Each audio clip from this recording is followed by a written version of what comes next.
First of all, they say it takes a great man to admit he made an error, but I make so many...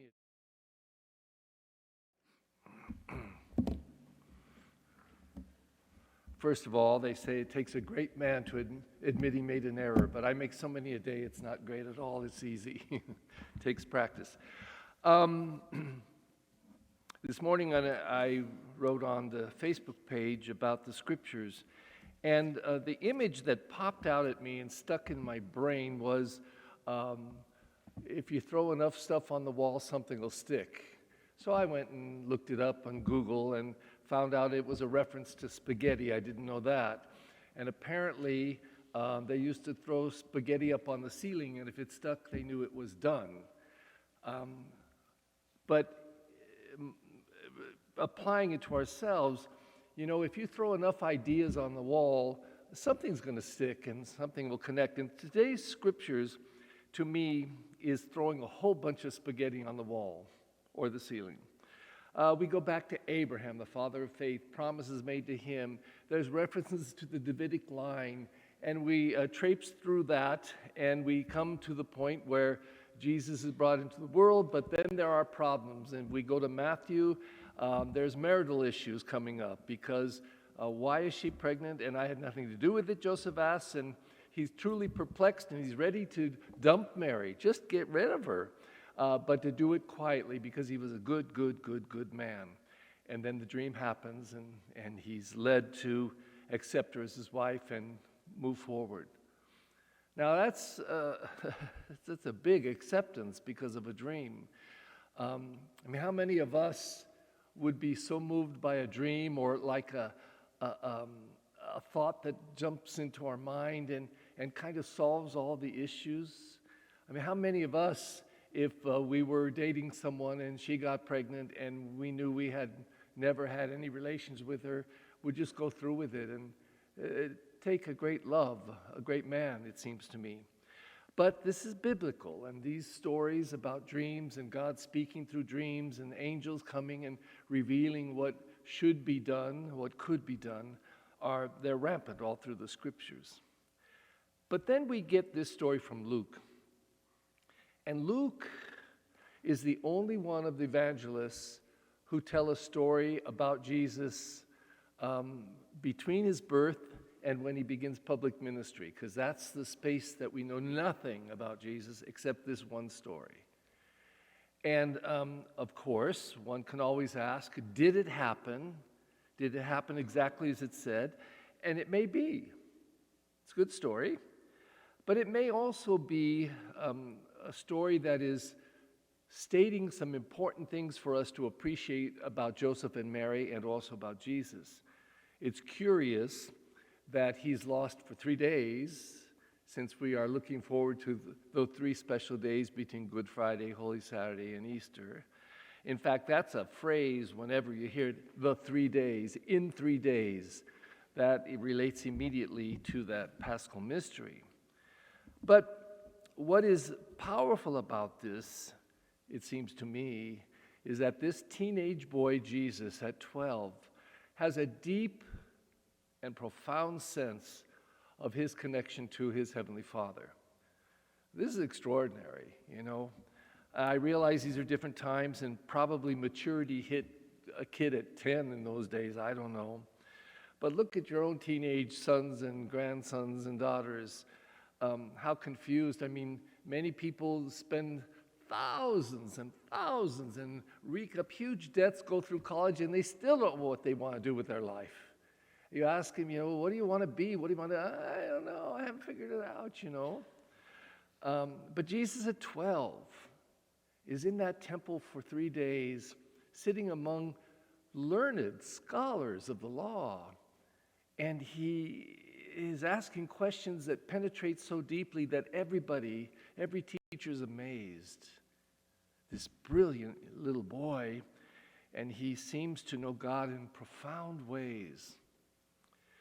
And then his foster father Joseph and his mother discover him there, and they express their anxiety. They don't ridicule him, they don't hit him, they don't say awful things, but they just say, "Son, why have you done this to us?"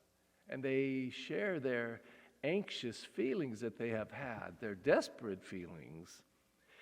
And he simply refers them to his relationship with his Father with a simple confidence and just a profound sense of his unity with the Father. And then this gospel ends kind of intriguingly.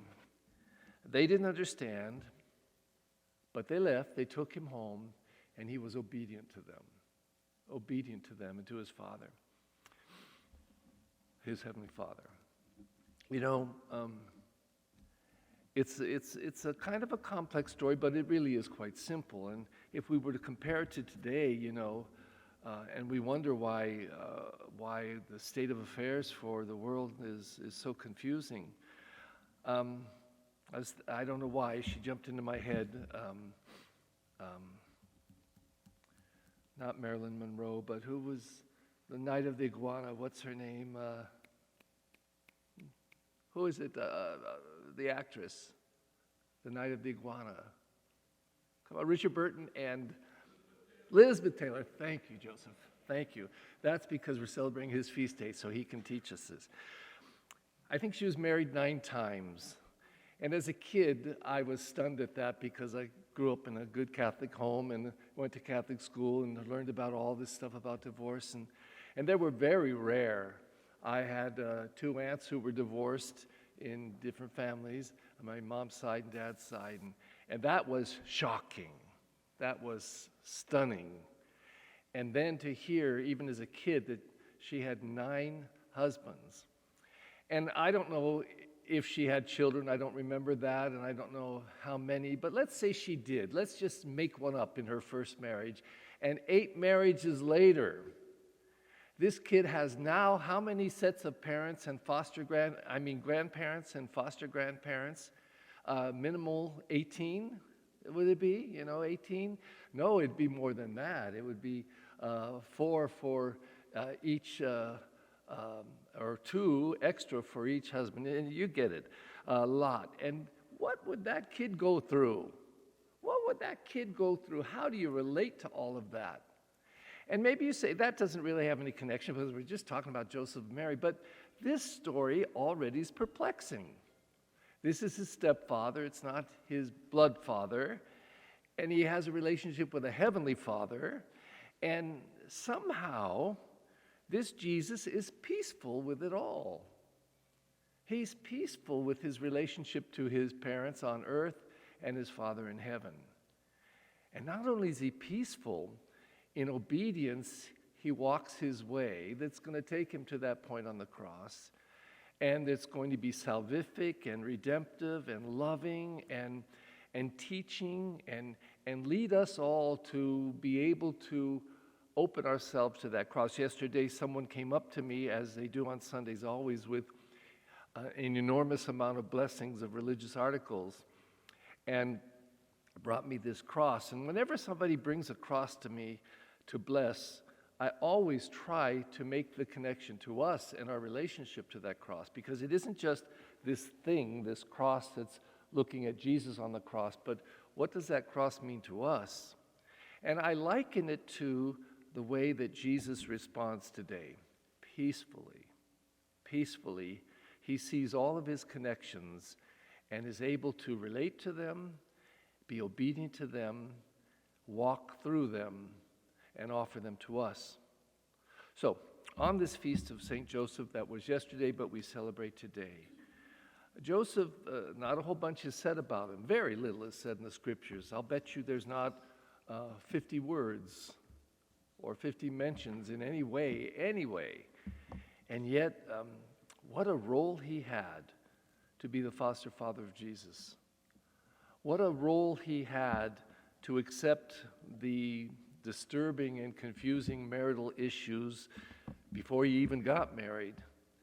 And what an disturbing and anxious, according to the Scriptures, anxious experience to lose your son and to console your wife who is heartbroken and super anxious at the possibility that they would not find their son.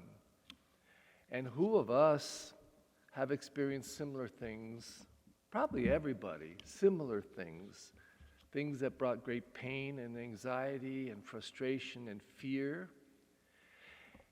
And yet, Joseph was open to the movement of the Spirit of God in his life through a dream. Through a dream, he was able to let God in. And through a dream, he was able to allow his fears and anxiety to be lessened, to be eradicated, to find peace. I think there's many things that Joseph is meant to be for us and to teach us. But I think perhaps the simplest and most direct thing is simply to be open to God's movement in our lives, to let his Spirit teach us, whether it be through dreams or through our prayer, or through our ordinary experiences of life, or even through our anxieties and our fears, that we would dare, like Joseph, to turn to God, to open, and to ask him to lead us in the way. Please stand.